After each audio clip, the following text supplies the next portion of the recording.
Hi guys, welcome to my channel. My name is Alice. I go by Hello Alice here on YouTube and I make art videos, and it is 2018. Oh my goodness, I'm so excited. So this is my first video of the year.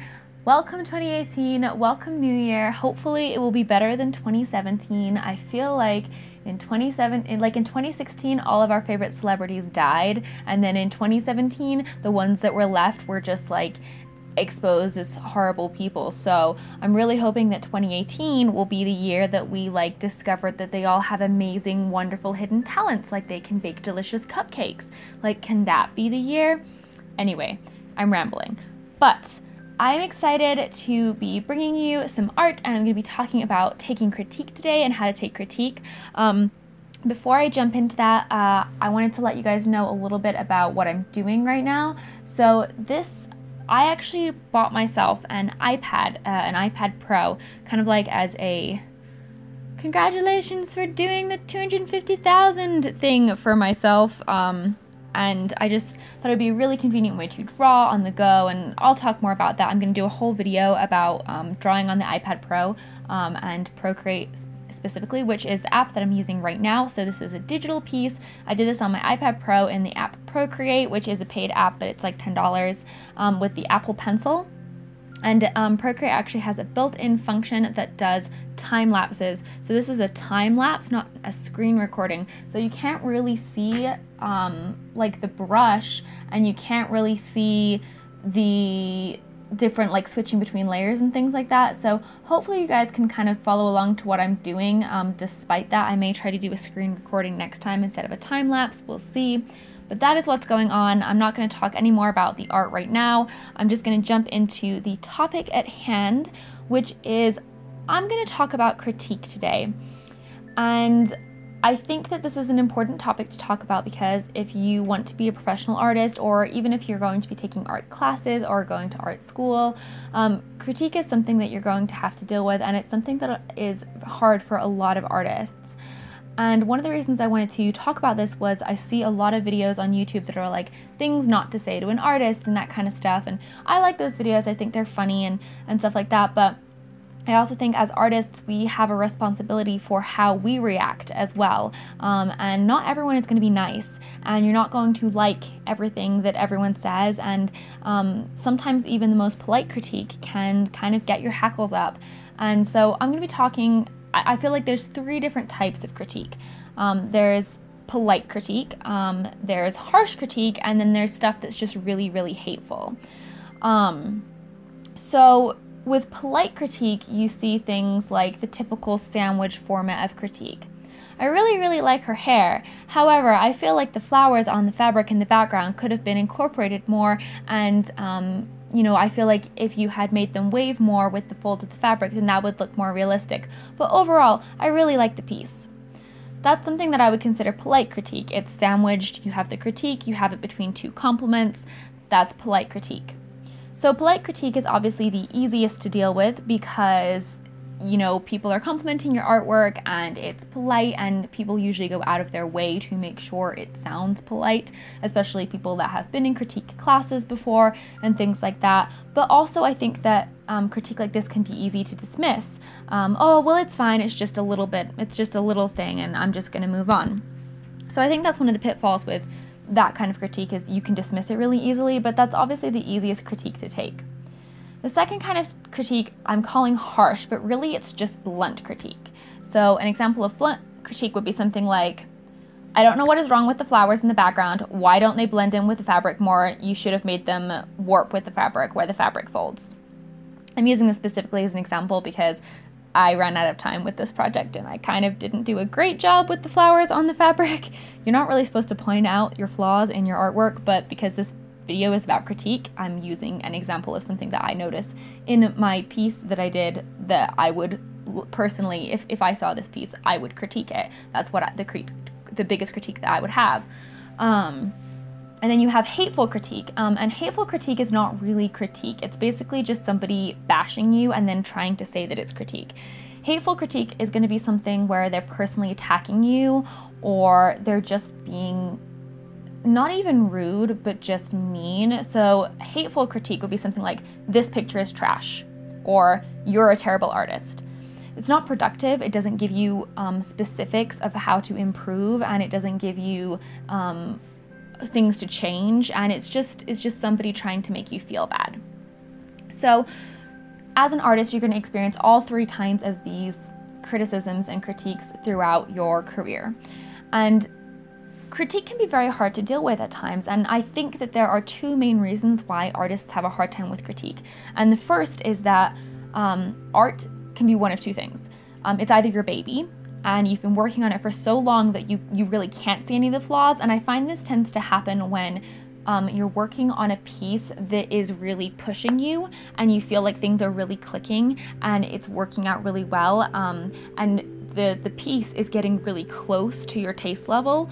Your taste level will almost always be higher than what you can actually replicate, which is very frustrating, but the closer that it gets to your taste level, I think the more precious that art is to you, especially if you spend a long time on it, and you don't want to hear anything against it. The other reason that I think it can be hard is that you've worked on it for so long, or it's been very frustrating, that you actually already see all of its flaws and you just don't want them pointed out to you. You're like, I know that I messed up on this part, like I just want to move on. And I think those are kind of two of the biggest reasons. And so the art being your baby, I think, leads to one of the most common things, which is defensiveness.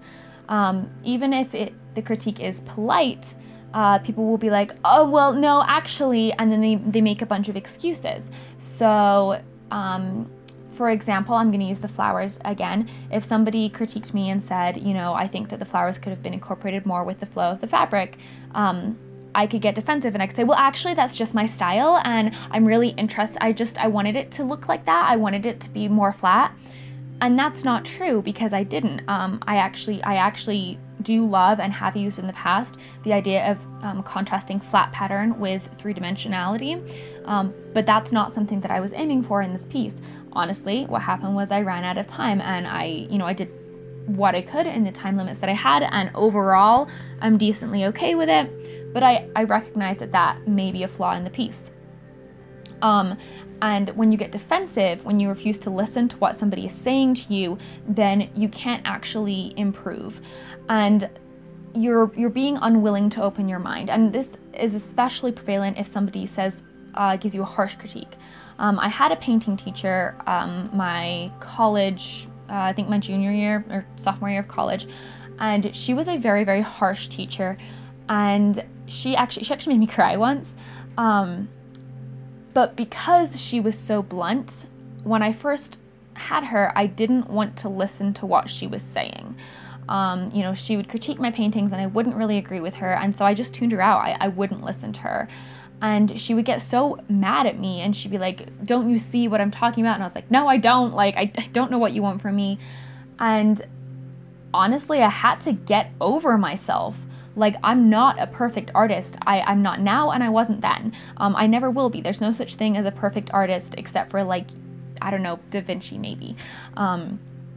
And once I got over that, and once I stopped realizing that it wasn't personal, it wasn't a personal attack on me. Critiquing my art is not a personal attack.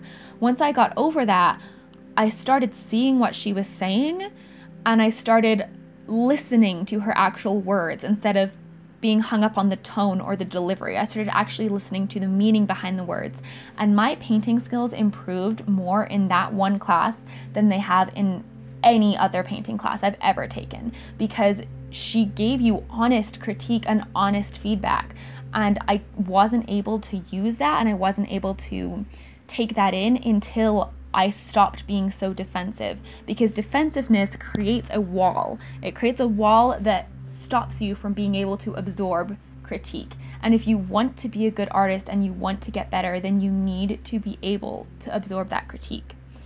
And going along with that, with my teacher, is the idea that being blunt doesn't mean that someone's being rude. While I personally try to be very tactful and polite in my critiques as well, but while at the same time being firm and saying the things that I think could potentially improve the piece, not everyone is like that, and that's okay. Some people are just gonna say, this is wrong. You should fix this. Your anatomy is wrong. The eyes are too big. The neck is too skinny, whatever. Not everyone is going to sugarcoat their words. And you can't expect the world to sugarcoat their words to you. If you only listen to critique from people that are nice to you or that praise you, then you're not going to improve, because the harshest critique that you're going to receive is oftentimes the most honest critique, because they're not trying to make you feel better. They're trying to tell you what you need to improve upon. And that can be really, really hard to deal with. It can be ego crushing, and I think as an artist, it's a very personal thing. You pour so much of your heart and your soul into your artwork that it's hard to separate yourself from your art, and it can feel almost like a personal attack. But it's not a personal attack on you. It's people that want to help you improve, and even if their delivery isn't great, if you want to get better, then push that aside and ignore their delivery and focus on what they're actually saying, the meaning of their actual words, and then start to figure out, is what they're saying helpful to you?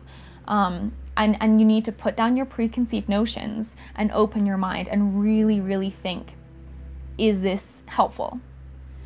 Now, not all your critique that you're going to get is going to be helpful, and you don't need to, and you shouldn't take every critique you get, simply because you cannot please everyone, and everyone is going to have different opinions. I am sure that in the comments of this, I'm going to get so many different comments on this artwork. Some people will like it, some people will hate it, and most people will be somewhere in the middle. Some people will like decisions I made, and some people won't like decisions I made. And you have to start realizing what is good critique and what is bad critique, and not necessarily what is good and what is bad, but what is relevant. So one thing that I see a lot is people will say, it's just my style, it's just my style. And that could be a problem. But I don't want you to think that you have to necessarily compromise your style. So if you're creating a picture and you want it to be realistic, and somebody comes in and they give you the critique that the neck is too skinny, that is a valid critique. You were trying to make this realistic. If you are drawing a picture and you consciously think as you draw it, I want this person to have a skinny and elongated neck, that is a conscious decision that I'm making, and somebody comes in and says, I think the neck is too skinny, then you can say, thanks so much for your critique. I actually intentionally did that because I like the look. Because that was an intentional decision that you made. But if you didn't make that decision intentionally, then it's not part of your style. It's just a mistake. So I think that's a really important thing, is what were your intentions when creating the piece? And what were you wanting to create? So when I was working on this, I posted on my Instagram and my Twitter whether this person should have red hair or purple hair. And I took in, all of the feedback into consideration, and I eventually went with a kind of a compromise in the middle. It was a darker purple hair with more red in it.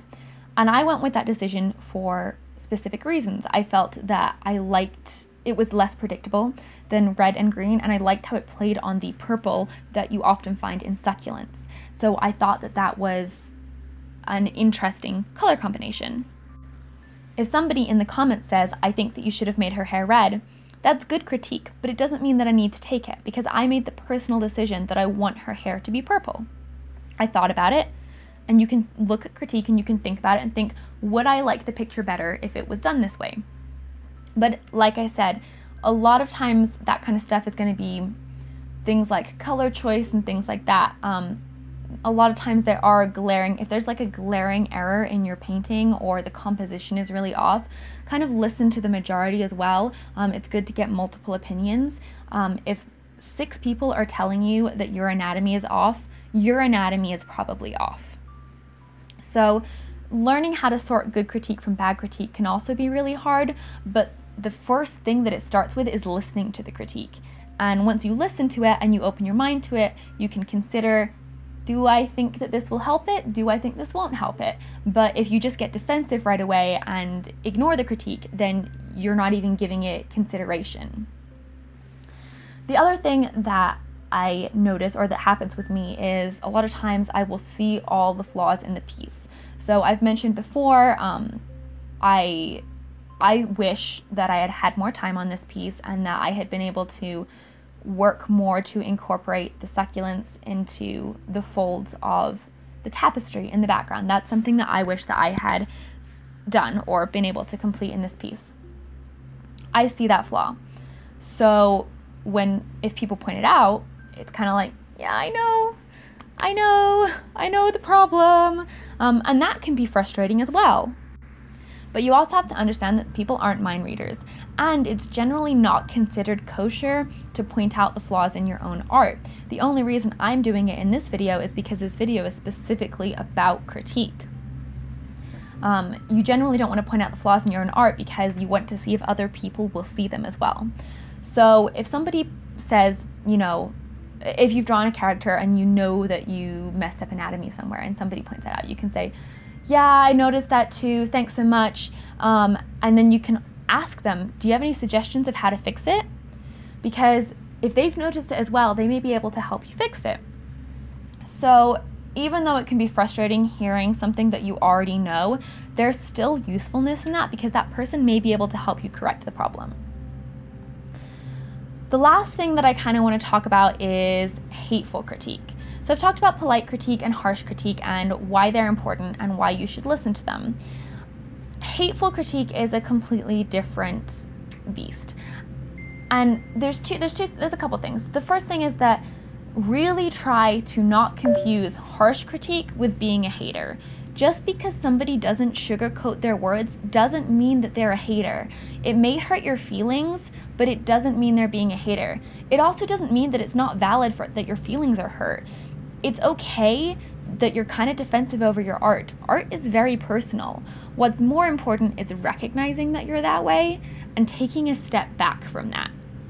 So, like I said, if somebody just comes up and bluntly says, your anatomy is wrong, her arm looks broken, that's a harsh critique, but it's not a hateful critique. What you want to look for in a hateful critique is something that provides no constructive value. Like I said, a hateful critique is something like, this picture's so ugly. It doesn't tell you why they think it's ugly, it doesn't tell you what they think you should improve on, and it doesn't give you any feedback at all. Another form of hateful critique is just insulting you. You're a horrible person. Thank you, I don't know what that has to do with my art. Critiques like these are ones that you can completely ignore because they're not critiques, they're just people being mean. And you're gonna run into that as well. I don't know why people do this, and I'm not going to say they're jealous or whatever, because there's a bunch of different reasons why somebody would act like that, both in person and on the internet. But it's important to try to separate out real critique from hateful critique. They can also combine. Somebody can come in and say, the anatomy is wrong, this arm looks messed up, this is the ugliest effing drawing I've ever seen. The second half of that is a really mean critique. It's not even critique, it's just being mean. But the first half of that might actually be helpful. Do you have to listen to people that feel the need to personally insult you? No, you don't. Nobody's telling that you have to do that. But if you have the strength, you know, to be able to just ignore the fact that that person called you the B word and focus on the part of their comment that had a good critique, then you might be able to learn something as well. And you can also be like, haha, I learned something from you and you were insulting me. So that's kind of my thoughts on critique and my tips on how you can kind of learn to take critique. But the biggest thing is you just really have to try to put aside your defensiveness and your protectiveness over your artwork. It will help you out so much as you go through art school and art classes and as you move on into the professional career, because people, honestly, they're not always going to be nice to you. They're not going to sugarcoat things to protect your feelings. They're just going to tell you what they think. And in fact, they may not even realize that they've hurt your feelings. You may be more sensitive than they are or less sensitive. And you can't rely on other people to phrase things in a way that is going to make you feel better. And you have to rely on yourself to have a tough skin, because art is not an easy field to be a professional in, and the tougher your skin is, not only is it going to be easier for you to deal with critiques and criticism like this, but it's also going to make your art so much better if you can learn from it, because critique is so helpful for improving and for learning. That is pretty much everything I have to say. This is an extremely long video. I think I've been talking for about 20 minutes, so I'm gonna wrap it up real quick, but I do have one last thing, which is that my giveaway is complete. Yay! So I have picked the winners through the Gleam app. So I'm going to announce them right here, and then I'm also going to be emailing you guys so that you know that you've won. So the first place winner is, or you know what, I'll do third place. I'll do third to first. So the third place winner is Wild Horse Rider from the US of A. I will be emailing you. You've won third place. Congratulations. The second place winner is Rebecca Bagwell. Hey, my middle name is Rebecca. Whoop whoop. From the US of A as well. You've won second place. Congratulations. Make sure you check your email. And the first place winner is Olea Cano Garcia from Spain. And congratulations, Olea. You are, I'm sorry if I pronounced that wrong, by the way. You are the first place winner. So I will be emailing all of you. If I don't hear back from you within about a week, I will have to pick a new winner. So make sure you check your email if you were one of the winners. For any of you, for everybody that entered that didn't win, thank you so much for entering. Thank you so much for subbing to me. I'm so sorry that you didn't win. We had over 12,000 entries. So it was definitely a big contest, way bigger than I actually expected it to be. But I'm excited for the winners, and you know, hopefully I will be able to do more giveaways in the future. So yes, I think that's everything I have to say in this video. I hope you liked this piece. By the way, I haven't really talked much about it, but I had so much fun creating this. I did kind of have to rush it towards the end just to get it done in time for this video to be up. I just ran out of time, so it's not perfect. As I mentioned many times before, there's one very thing that I'm rather I don't know. It's not finished, really. I think I may keep working on it, to be completely honest, but I'm happy as it is, and sometimes being a perfectionist, I just have to learn to walk away. You know, you just have to take a step back and be like, it's okay, it's not perfect. I'm not a perfect artist. My art isn't perfect, and neither am I, and that's okay. But I really like succulents, and I really wanted to draw something succulent-y, and I was really digging the style that I drew this in. This is just feeling more and more like me. You know, my 6-1s piece as well, and just I feel like my art is starting to go in a really good direction, and I'm feeling really positive about 2018 and where I'm going with my artwork. I'm excited for it, and I'm excited to, I don't know, do new things and get out of my comfort zone. And it's weird because I'm getting out of my comfort zone, but I feel like I'm falling into my old comfort zone when I was in school, and this felt like oil painting again, and it was really great. So I will be doing a video about drawing on the iPad soon, so keep an eye out for that. If you liked this video, don't forget to give it a thumbs up. Comment down below. Let me know how you deal with critique. Do you like critique? Is critique really hard for you? Let me know what you thought of the painting artwork. Do you like seeing me do more digital stuff? I hope so, because you're going to be getting a lot more digital stuff, because I can record on my iPad now, which means I can record anywhere. It is glorious. So yeah, give it a thumbs up if you liked it. If you are new here and you'd like to subscribe, hit that notification bell to be notified every time I upload new videos. I do upload new videos every single Friday, so come join the Wonderland fam today. And that is everything. Thank you guys so much for watching. I love you so much. And as always, have a great rest of your day. Bye guys!